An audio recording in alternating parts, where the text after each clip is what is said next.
So, but let's dive directly into the first topic.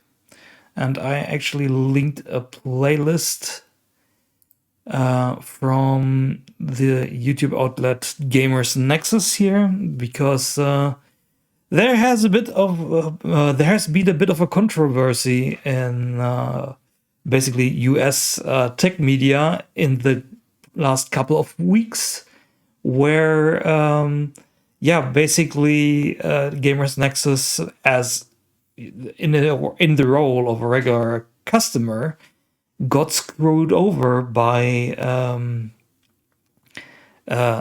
NewEgg, which is a e-tailer. I'm not even sure if they're a retailer, but I think they're an e-tailer in the US. This is basically distributing computer electronics, multimedia stuff, and so on and so forth. And for a project, the Gamers Nexus ordered a motherboard that was marked as refurbished. And since their originally intended board that they wanted to use for the project worked, so that board in question here was basically a backup. They never opened the box, so not even the product box, but the shipping box. So they never inspected the delivery, and when they did not need it anymore, they basically just sent the product back. And in the end, NewEgg basically said, hey, we don't accept that return because the motherboard has socket damage. And that started a whole investigation by Gamers Nexus, which is something they love doing. And as you can see here, this incident has caused 4 videos. And definitely, if you're into inner workings of the tech industry, it's definitely worth a watch. And I have worked in IT services, so as an IT service provider myself, for quite a few years, and I can definitely tell you that basically not accepting returns of motherboards due to socket damage is not that uncommon. And users are not really that forthcoming when it comes to that. So they sent the board back as unused and want a refund or so. And when you check the board, it turns out, it has been damaged.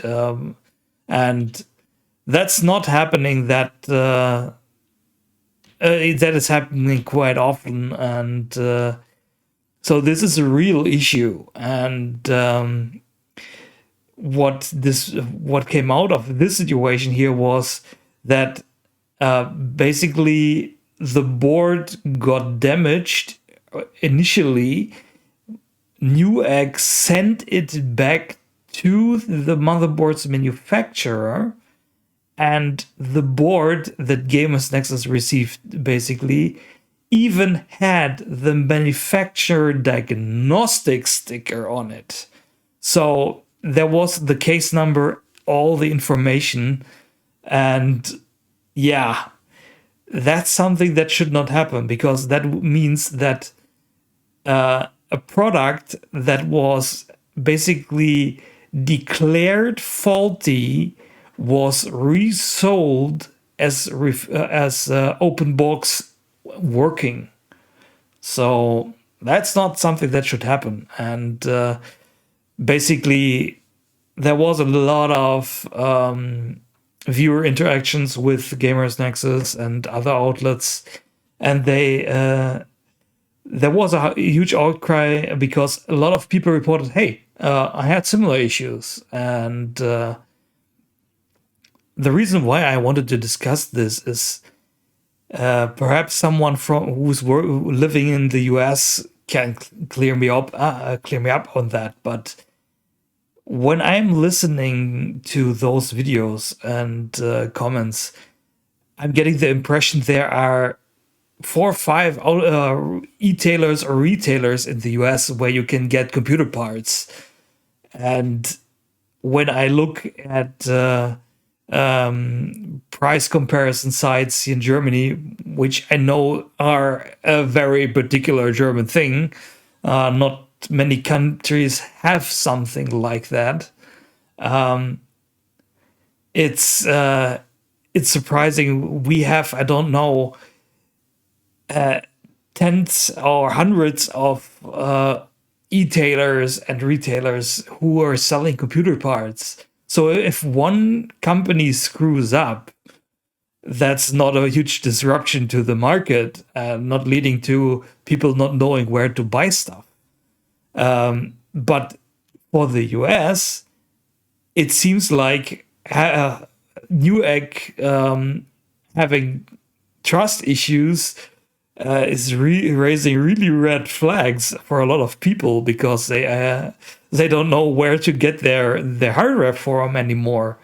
So that's pretty interesting to witness. And yeah, if that is really the case, yeah, there is probably a lot of room in the market for new businesses to get going here as an e-tailer. So it's of course hard because margins on computers and computer hardware and electronics in general are not that high. But it should be possible if you only have 4 competitors or 5 competitors. Yeah,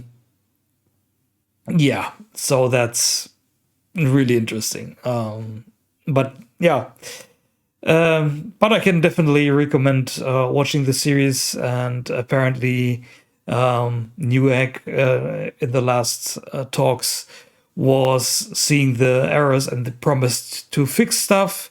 And now it's on seeing how they're going to proceed with that. And yeah, so I don't know if I will follow up on that story, but I thought it was worth mentioning. Another story and another company screw up that happened during the last few weeks. I reference an article on this here from PC Gamer. Was that a PC building company, Artisan Builds. So they are a boutique PC builder focusing on custom gaming PCs.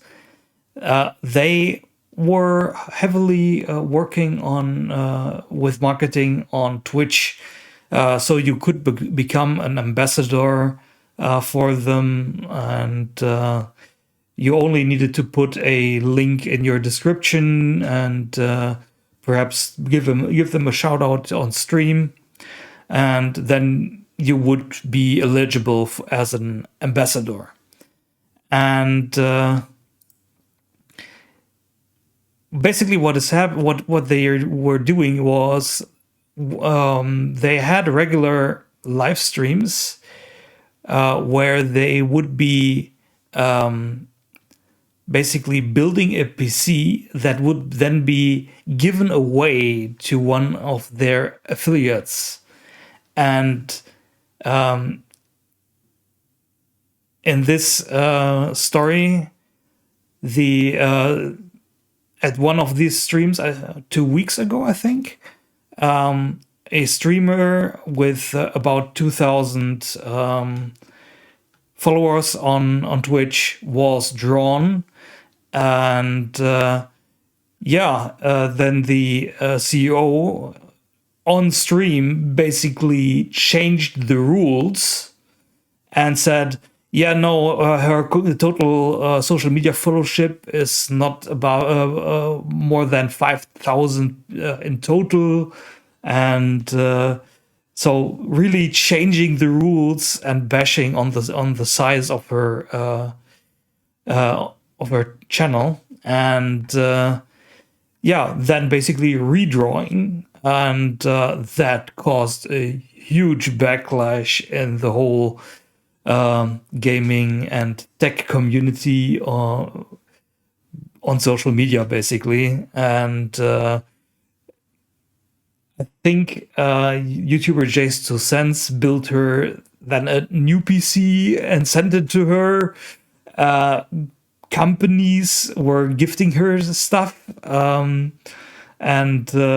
yeah, and basically the whole situation was not handled properly by the company Artisan Builds, and there was an update on the whole situation over the weekend that yeah, basically the company now is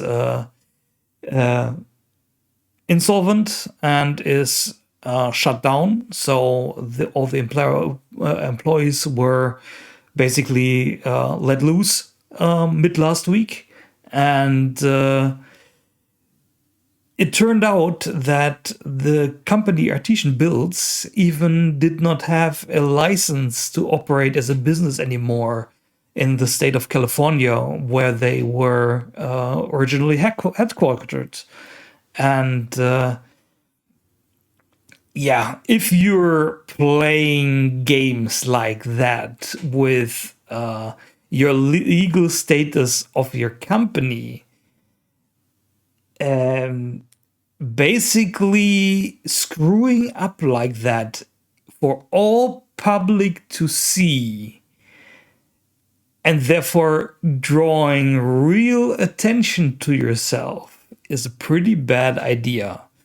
And the sad thing on that is now that the employees of Artisan Builds are paying the price. So,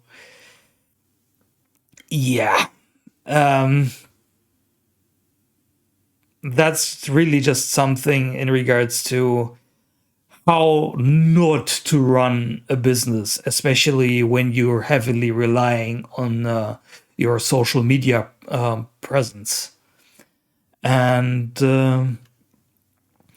yeah, so the whole situation basically led to the company's full collapse, and they're now trying to perhaps get the company back on its feet. But yeah, it's unclear if that is going to happen. Kia Pia basically was one of the big benefactors of the whole situation, because I think she went from about 2,000 followers on Twitch to now around above 20K. I don't know the current numbers. I did not check that up. But during the whole situation, she was doing basically shout outs to other streamers. So basically using the whole situation to give back to the community. And